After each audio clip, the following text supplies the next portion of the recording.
We're so pleased to bring Amanda Darcy, a chocolate chip cookie loving, Buffy the Vampire Slayer watching, world traveling homebody who's turning her love of Jane Austen stories into a novel writing career. She's a fourth generation Lompoc resident. She earned her bachelor's and master's degree at Cal Poly, go Mustangs, and she's taught English composition at Hancock College. She's also worked as a reporter for the Lompoc Record. So maybe some of the community members will end up in your novels as well, too. Who knows? But please welcome Amanda Darcy.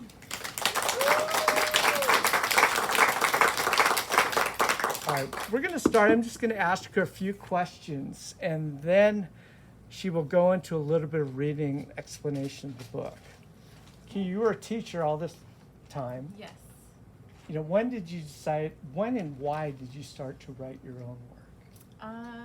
Well, I guess they were sort of related. I taught composition, which is not creative writing. And I did that off and on for a long time, and then we moved to Washington, D.C. for a year. My husband had a fellowship. And when I came back, they didn't call me to teach. I guess they didn't need me anymore. Okay. Which, it's a community college that I taught. So, and that left me with a little bit more time.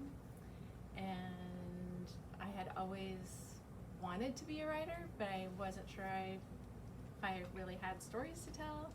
John, my husband, was always very like, yes, you do, encouraging. And then basically what happened was I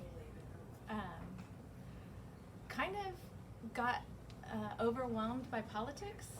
And when that happened, I retreated from like everything. I don't watch TV anymore, no movies. I just was like, I needed no news, absolutely zero news. Not even the funny news, like, The Daily Show. Yeah. And I kind of went to my comfort read, which was Jane Austen. And I have reread Jane Austen's works a lot over the years, and whenever I've reread them, I've always wondered, like, how could this be done in a modern setting? Where could you put these people in? How would they react? After I read through her works, I discovered Pride and Prejudice Variations, which is essentially like Jane Austen fan fiction. And I just kind of like fell down that rabbit hole for about 6 months, and that's all the media I consumed. It was just this. Wow. And when I came out of that, I was like, I want to do this. I could do this. I found enough comfort in that, even though it's not like, Nobel Prize winning literature. It was like, but it was really satisfying, and it was just like a comfort. And I just thought, I want to do that. Like now, cool. So I just all of a sudden, like that doubt and that I'd always had kind of just went away, and I was like, I could do it. And so I started doing it. I can see how you get lost in Jane Austen fanfic, because it's a genre in itself. It's so huge. It really is. It is huge. Yeah, I think I must have read about 200 of them. Yeah. And, it was a lot. And I didn't even like scratch the surface. There's so much. Yeah. So was romance your first crack into writing? It actually wasn't. The first time I tried writing was actually about 20 years ago. I took a dream that I had and I turned it into a story, which was, if I had ever done anything with it, would have been like a middle grade fantasy. So completely different. When I reread that later, it was okay, but I just thought, it needed a lot of work. And then I had kind of, because I had this, experience with the Jane Austen fan fiction, that's where my interest was. So I didn't try to go back to that. It's a very catchy title. I'm going to put it in front of the camera, of Love and Beer. Yeah. In fact, it's so catchy, our first few customers were men. Oh, really? And I think, like me, all they saw was and beer. And beer. Yeah, it's a great big bottle. Talk about the title a little bit. Okay, so, the title comes from where I decided to set the story. which is based on Jane Austen's Pride and Prejudice, which is the enemies to lovers. And they, in the original story, you know, she's a gentleman, he's a gentleman, she's a gentleman's daughter. You know, they're in the same sort of sphere. So I wanted their careers to be related. And while I actually don't drink alcohol at all, my husband is a home brewer, so he beers brew at home. So I was familiar with that, plus, you know, Lompoc and Santa Barbara County in general, we've got the whole wine industry. So all of a sudden I thought, oh, well, what would make people sort of, not necessarily naturally kind of butt heads, but it's not uncommon for there to be wine snobs and beer snobs, and for those two groups to be like, you know, snobby about each other's choices, right? So I just decided to kind of lean into that and have her be the craft brewer, because I have a friend who is a woman who is a huge beer connoisseur. Like, you know, she and her husband take a summer trip every year, and it's basically a multi-state pub crawl. And so I just thought, you know, women can do that job. And actually she was great help, because she took me to breweries down here in Santa Barbara that were her favorite, and she'd order the beer, and I'd ask the bartenders questions, because even though I had my husband who knew a lot about beer, I figured I needed to actually talk to people who worked in the industry. And so when I was having decided that, I was like, how do I start this story? You know, and I kept reading all these things, because, you know, I'm coming from composition to fiction. I had to do a lot of research about, okay, how do you actually write a book? And there are all these things about, you know, starting with your like theme and what stuff like that. So first thing I thought it was, oh, maybe the first sentence could be love and beer, you know, like I'm thinking about this topic. And then I eventually decided that's not a great first line of a book. But it could be a good title. So that's how I ended up with the title, was, you know, having decided to set it in this beer world. And then, yeah. It's interesting, personally, that my wife did a home brew. Oh, really?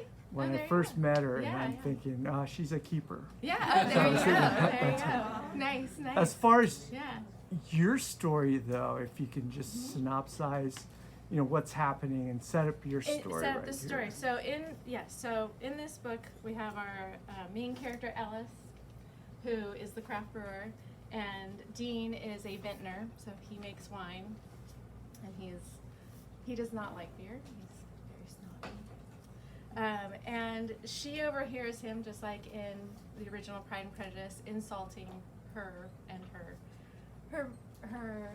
business, you know, and what she makes. So that, of course, sets them at odds to begin with. But she is looking for a new business partner, and his best friend is looking for a new business to invest in. And so the friend comes to visit her brewery and brings Dean along with him, because, you know, he trusts his opinion, wants a second opinion. But he ends up interfering because, you know, he is not a fan of beer, so he's not sure about this whole, like, why do you want to invest in a brewery? I'm not sure. So, yeah. Interesting. Yeah. Would you like to share something with us? Sure. I could do that. Yeah. So I'm not going to start at the very beginning, because I figured it'd be more fun to get a little bit of the interaction with Dean and Ellis. It takes them a little while to meet. So they actually meet at a wedding, and it's an event, you know, it's like, not an event wedding, they're all events. It's destination wedding, that's what I was looking for. And so they're there for the weekend, and the other thing that happens in the story is his friend who's interested in the brewery, his name is Ben, he's also interested in Ellis's sister, JC. So, and Ben has a sister who likes to hang around because she's got the hots for Dean, who's not interested, but she also likes to cause problems. So, this is the setup. They are meeting to go play mini golf at this resort they're staying And Dean did not want to go. So, here we go. All right, Dean sighed. Things had started off well. As the five of them walked under the trees to the course, Ellis had told them about her brewery. What it was called, that it was technically a brew pub because it was both a restaurant and a brewery, and how long it had been open. He'd been surprised to learn that the brewery was a family business that had been around since the 90s. Then they'd come out from under the trees to find a quaint green hut at the entrance to the miniature golf course. The conversation dropped as they picked out their clubs and balls and made their way onto the tasteful course that was more like a collection of amorphously shaped putting greens. No castles or windmills here. Instead, the holes were made more challenging by strategically placed rocks and water features that integrated with the surrounding landscape. Dean regretted that when they started chatting again, it was no longer business related. For a while, it was, "When was the last time you played mini golf? Isn't this a lovely day? Have you been to Portland before?" The sort of small talk Dean hated, but at least he needn't participate much. Ellis and JC both were focused on Ben. After hearing what that woman, probably their mother, said, Dean watched them closely. JC was undeniably a lovely woman. With the sun glinting off her golden ponytail, her sun-kissed beauty made Ben's fascination understandable. She listened intently to whoever was talking, smiling serenely. But though she gave Ben most of her attention, she did not seem otherwise to favor him more than anyone else. Ellis was much more animated than her sister, not as striking, but more engaging. Not that Ben noticed. Ellis struggled to get Ben's attention away from her sister. As they moved from putting green to putting green, Dean wanted Ben to tell Ellis he wasn't interested, because clearly Ben was more interested in JC than the brewery. Ellis couldn't keep Ben's attention for 30 seconds with JC standing nearby. Yet the looks Ellis gave JC were affectionate and approving rather than annoyed or put out. Their mother had been right. Ben didn't seem able to resist JC, and Ellis seemed pleased about it. Dean frowned. But why was she pleased? Shouldn't she be upset that Ben kept brushing her off in favor of her sister? Something was off. Yes, Ellis was upfront about what she wanted, but then why let it take a back seat to her sister? Unless she wasn't letting it take a back seat. More like having a different driver? The more Dean watched JC, the more it seemed like she was going along. Maybe the two women were working together to hook Ben, get him to invest in Ellis's brewery by any means. Dean narrowed his eyes. In Dean's experience, trusting people too soon never ended well, and sometimes not even when it was someone you'd trusted your whole life. Because Ben was one of the few people he did trust, he owed it to him to keep an eye out. We could ditch them and go play a round of real golf. Dean jerked away from Bree, flinching at the feel of her breath on his ear. Dean might trust Ben, but he did not trust Bree. "No," he said, before stepping forward to take his turn. As Dean drew closer to Ben, JC, and Ellis, who were chatting amiably, having taken their shots, Ben said, "It was Bree's idea. I wasn't sure about starting our own business at first, but Dean said it was a good idea, so we went for it." "Did you want to own your own business?" Ellis asked. "Well, Bree wanted to, and I trust Dean's opinion, so..." Ellis frowned. She glanced at Dean, but he avoided making eye contact and went back to taking his shot. Must be nice to have a friend like that. Though she had said the words with sincerity, Dean adjusted his collar. He didn't like being the topic of conversation. "It really is." Ben was all earnestness. "Dean's very smart. I don't think he's ever been wrong about anything." "Really?" Ellis said, right as Dean swung his club. The sharp note of incredulity in her voice almost made him miss the ball. "Nice shot," Bree said to Dean when the ball skated along the AstroTurf past a rock and into their latest target. Placing her own ball next, Bree gave Ellis a smug look. "Dean gives the best advice. I trust him implicitly." Bree took her shot and sent the ball down a path almost identical to Dean's. In the silence that followed Bree's statement, there was a satisfying clunk as the ball dropped into the cup. "Wow," Ellis arched an eyebrow. "Maybe you should hire yourself out. If you're never wrong, you could make a killing."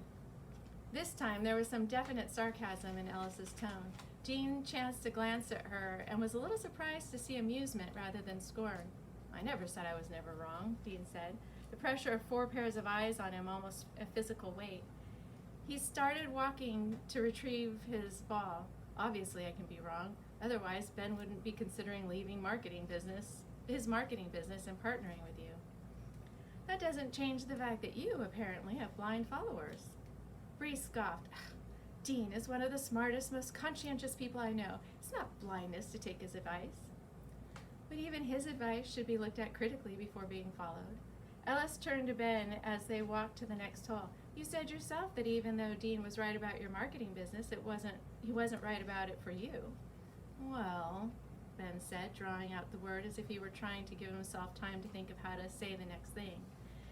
It's not right for me now, but I think it was the best option for me at the time. I learned a lot about starting and running a business, as well as about myself. Ben smiled at JC.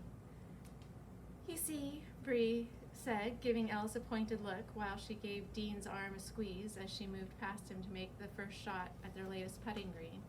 Dean is always right. Dean tried not to shudder at Bree's touch and words. She may have meant to be supportive, but he doubted Ellis would interpret it that way.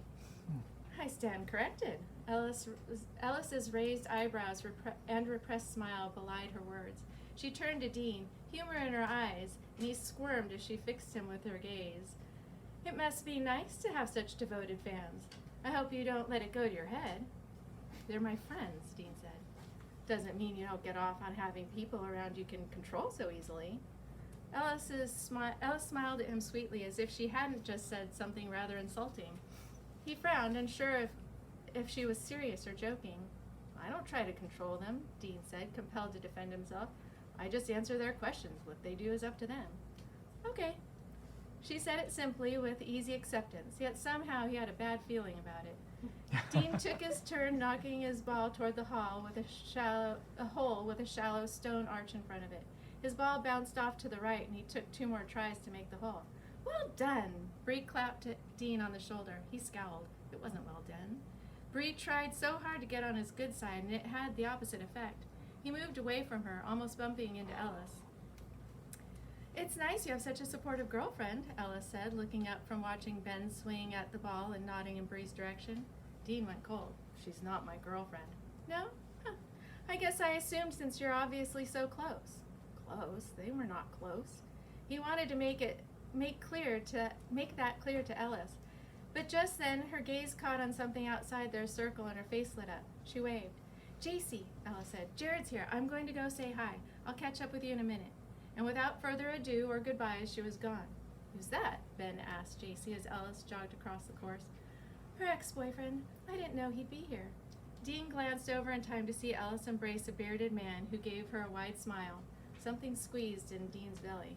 He must be getting hungry.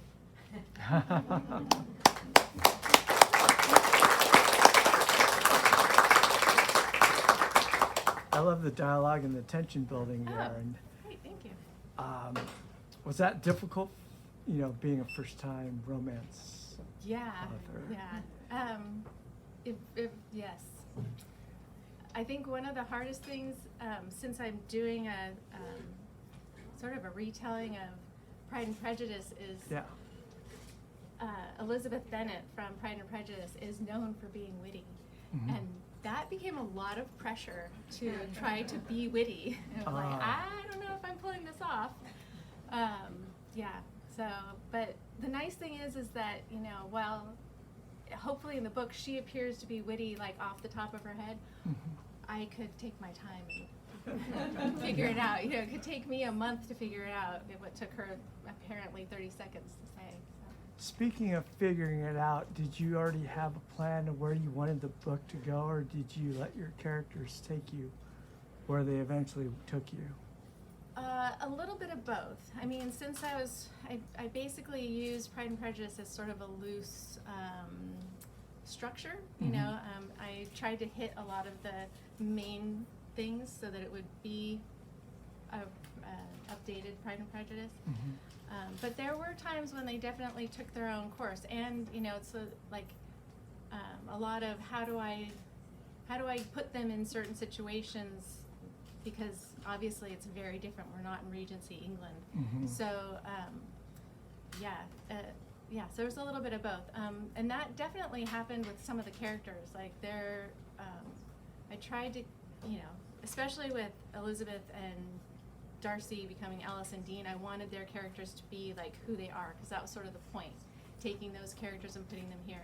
But I had a few side characters who kind of ended up deciding they didn't want to be who they were in the original.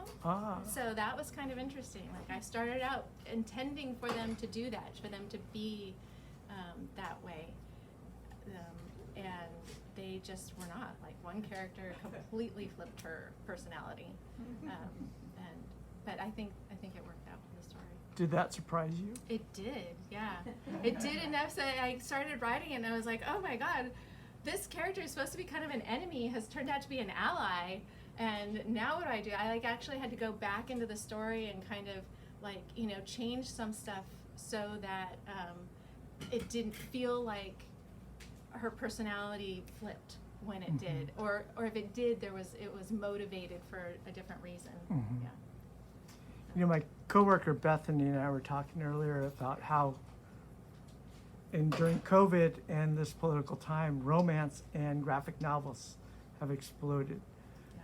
And I'm wondering how much, you'd mentioned the politics, but I would mention if the pandemic had anything to do with you wanting to write a romance novel. It was not. It predated that. I actually started doing research on the beer and brewing, because I had already made the decision in 2019. So so that was just ahead of that. Okay. Yeah. Although I do owe the pandemic for my writing group, which really helped a lot in this, because since I live in Lompoc, I decided, and I wanted to do NaNoWriMo, the National Novel Writing Month. And being in Lompoc, there wasn't anybody to do it, but because of COVID, everything was on Zoom. I was able to join the Santa Barbara NaNoWriMo group, and I ended up getting in with a group who met every day from 12 to 2. And at the end of the month, we decided, you know what, this is really working. Do you guys want to keep meeting? And we did, and we still meet now. So almost 4 years later, we're still meeting 5 days a week. Not everybody shows up every day, but there's always somebody there, and it's really was super helpful. If you're not familiar with NaNoWriMo, if you want to write, I highly recommend it. It's National Novel Writing Month, which occurs in the month of November. Where you commit to writing 50,000 words, which is roughly equivalent to half a novel. And please join. I think it's a great thing. I've done it a couple times. It's a wonderful thing. It's fun. Writing can be, and I think is portrayed often as very solitary work, and doing something like NaNoWriMo can really open that up and give you a community. Okay, I have one more question, then we'll open it up. Is romance your genre then? It is, at least for the foreseeable future, yes. Okay. Yeah. So what's next then? Well, I decided to just keep doing what I'm doing and convert all of Jane Austen's books into the modern world. So my next one will be Persuasion. All And right. I'm keeping it within the same world within this book too. So some of the characters who are in this book will become side characters in the next book. And characters who were side characters in this one will be more main characters in the next one. Yeah. Sounds great. Yeah. Do we have any questions? Please feel free. Is there a Catherine de Bourgh? There is. Yes, there is. How does she function here? Do you want a little spoiler? Yeah. Okay, she was my character who flipped from an enemy to an ally. She just ended up being this kind of larger than life character who tells it like it is to that Dean who just is kind of clueless and needs somebody to so she was my character who kind of took on a life of her own, which is interesting. You hear that as I had always heard that about writers who talk about how it's almost like the characters aren't something you're creating, they kind of have their own life and you're just writing it out. And that was the character who I was like, oh yeah, I kind of get that now.